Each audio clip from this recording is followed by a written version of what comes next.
അലീസ, അൽസ ഇതൊക്കെ കണ്ണൂർ, കോഴിക്കോട്, തലശ്ശേരി ഭാഗത്തുള്ള എല്ലാ ആൾക്കാർക്കും അറിയാൻ പറ്റുന്നുണ്ടായിരിക്കില്ലേ. ഞാനാണെങ്കിൽ ഉമ്മാൻ്റെ വീട്ടിലൊക്കെ പോകുന്ന സമയത്താട്ടോ അധികം ഇതൊക്കെ കണ്ടിട്ടുള്ളത്. കല്യാണ വീട്ടിലൊക്കെ ഭയങ്കര നിർബന്ധമായിട്ടുള്ള സംഭവമാണ്. കഴിച്ചിട്ടുണ്ടെങ്കിലും എന്തുകൊണ്ടാണ് ഉണ്ടാക്കുന്നതെന്ന് പോലും എനിക്കറിയത്തില്ലായിരുന്നു. പക്ഷേ ഈ ഇടയായിട്ട് നോമ്പിൻ്റെ ആ ഒരു വൈബ് പിടിച്ചപ്പോഴേ ഇതൊക്കെ ഓർമ്മ വന്നപ്പം യൂട്യൂബിനകത്ത് നോക്കിയിട്ടാണ് ഞാനിത് ഉണ്ടാക്കുന്നത്. അപ്പോൾ ഇത് തലേ ദിവസം തന്നെ ഗോതമ്പ് ഞാൻ നന്നായിട്ട് വെള്ളത്തിനകത്ത് കഴുകി വൃത്തിയാക്കിയിട്ട് പുതിർത്തിയിട്ടിട്ടുണ്ടായിരുന്നേ. അതിനകത്തോട്ട് ചിക്കനും കുറച്ച് ഉള്ളിയും പിന്നെ 2 കറുവാപ്പട്ടയും 2 ഏലക്കായും കുറച്ച് ഉപ്പും ഒരു ഇച്ചിരി വെളുത്തുള്ളിയും കൂടി ഇട്ടിട്ട് ഒരു 3-4 അടിക്കണം എന്നാണ് വിചാരിച്ചത്. പക്ഷേ 10 വിസിലടിച്ചിട്ടോ ഇത് വേകാൻ വേണ്ടിയിട്ട്.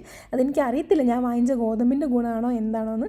പിന്നെ ഇതാ വെന്ത് കഴിഞ്ഞിട്ടുണ്ടല്ലോ, നമ്മൾ ഇട്ടിരിക്കുന്ന ഏലക്കായും ആ കറുവപ്പട്ടയ്ക്കും കൊണ്ട് മാറ്റിയെടുത്തിട്ട് ചിക്കനും മാറ്റിയെടുത്ത് നെല്ലിന്ന് സെപ്പറേറ്റ് ആക്കി വെച്ചതിന് ശേഷം ഉണ്ടാക്കിയ അൽസേൻ്റെ പകുതി ഭാഗം ഒന്ന് മിക്സിക്കകത്തിട്ട് ജസ്റ്റ് ഒന്ന് പൾസ് ചെയ്തെടുക്കുന്നുണ്ട്. എന്നിട്ട് രണ്ടും കൂടി മിക്സ് ആക്കിയതിൻ്റെ ശേഷം വീഡിയോ കണ്ട പോലെ തന്നെ തേങ്ങാപ്പാലുണ്ടല്ലോ, ഫസ്റ്റ് തേങ്ങാപ്പാൽ എടുത്തിട്ട് നന്നായിട്ട് അതുകൊണ്ട് മിക്സ് ചെയ്തിട്ട് ജസ്റ്റ് ഒന്ന് ചൂടാക്കിയെടുക്കുക. എന്നിട്ട് ഇതാ കുറച്ച് നെയ്ക്കകത്ത് ഉള്ളിയും പൊരിച്ചെടുക്കുക. നമ്മൾ ബിരിയാണിയൊക്കെ പൊരിക്കുന്ന പോലെ ഉള്ളി പൊരിച്ചെടുക്കുക. നന്നായിട്ട് ഡ്രൈ ഫ്രൂട്ട്സിൽ എന്തെങ്കിലുമൊക്കെ എനിക്ക് ഇഷ്ടമല്ല എല്ലാം ഇടാം. ഞാനാണെങ്കിലും ഇവിടെ അണ്ടിപ്പരിപ്പ് മാത്രമേ ഇട്ടിട്ടുള്ളൂ കേട്ടോ. അങ്ങനെ ഇതാ അതും ഉണ്ടാക്കി. അന്ന് തന്നെ ഞാൻ ബിരിയാണിയും കച്ചമ്പറും ഒക്കെ ഉണ്ടാക്കിയിട്ടുണ്ടായിരുന്നു കേട്ടോ. അങ്ങനെ ഇതൊക്കെ കുട്ടിയുടെ നോമ്പ് തുറന്നത് എന്തോ കംപ്ലീറ്റ് എനിക്ക് ആ ടേസ്റ്റ് കിട്ടിയെന്ന് പറയാൻ പറ്റത്തില്ല. പക്ഷെ എന്നാലും എവിടേക്കൊക്കെയോ ടച്ച് ചെയ്യുന്നുണ്ടായിരുന്നു. എനിക്കൊന്നും ഞാൻ വാങ്ങിച്ച ഗോതമ്പിനാണ് പ്രശ്നം.